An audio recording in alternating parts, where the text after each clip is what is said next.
ননদকে পাল্টা জবাব দিল পৃথি মণ্ডল। ননদের কথার উত্তরে পৃথি লিখেছে, একজন viral innocent and the great যার একটা সামান্য মন খারাপের ভিডিও দেখে পুরো সোশ্যাল মিডিয়া উথালপাতাল হয়ে যায়, তাহলে ভাবুন সম্পূর্ণ সব কিছু জানার পরে কী হতে পারে।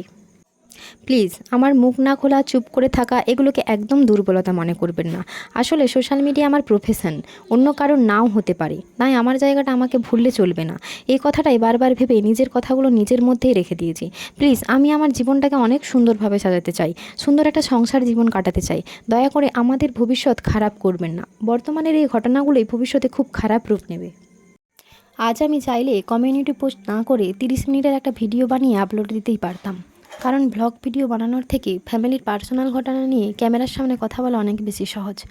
নিজেকে সত্যবাদী প্রমাণ করার জন্য চাইলে এটা আমি করতেই পারতাম, কিন্তু বিশ্বাস করো আমি সেটা করতে পারিনি। হয়তো যেদিন নিজেকে আর নিজের মধ্যে ধরে রাখতে পারবো না, সেদিন সব কিছু প্রকাশ পাবে।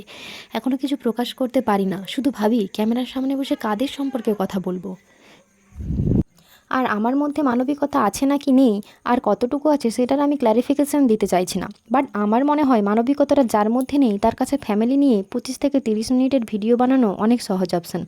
আর আমাকে যেভাবে মেন্টালি হ্যারাসমেন্ট করা হচ্ছে, তাতে আমার মনে হচ্ছে তারা কোথাও একটু ভুল করছে।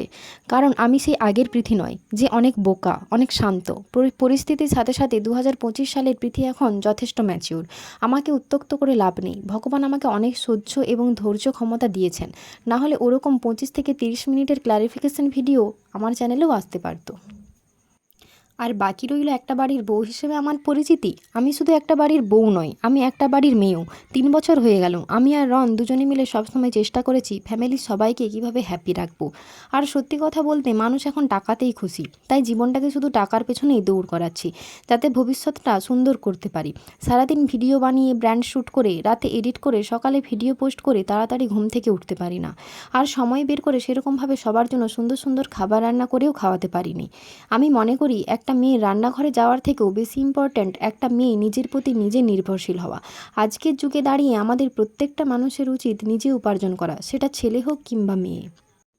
আমি সেরকমই একজন নির্ভরশীল মেয়ে। আমার সবসময় আমার কাজটাকে বেশি ইম্পর্ট্যান্ট মনে হয়েছে, কারণ আমাদের এই কাজের জায়গা থেকে আমরা দুজন নিজেদের দায়িত্ব এবং দুটি ফ্যামিলির দায়িত্ব নিতে পেরেছিলাম। রাত দিন জেগে কাজ করে তারপরে হয়তো রান্নাঘরে সময় দিয়ে উঠতে পারিনি। আমি জানি না এর মধ্যে আমার কী অন্যায় আছে, বাট আজকালকার দিনে দাঁড়িয়েও এত নেগেটিভিটি কেন? আর শেষ কথা, নিজেকে সঠিক প্রমাণ করার জন্য এতটা নিচে নামবেন না। কারোর উইদাউট পারমিশন তার পার্সোনাল রুমে ঢুকে ডায়েরিতে হাত দেওয়া উচিত নয়। আর আমার বাবার বাড়ি এবং শ্বশুরবাড়ির পার্সোনাল ঘটনা লুকিয়ে লুকিয়ে নিজের বাবাকে দিয়ে রেকর্ডিং করিয়ে সেটা পাবলিকলি শুনিয়ে নিজেকে মহান ভাববেন না। নিজের ভুলগুলো বোঝার চেষ্টা করুন। ধন্যবাদ।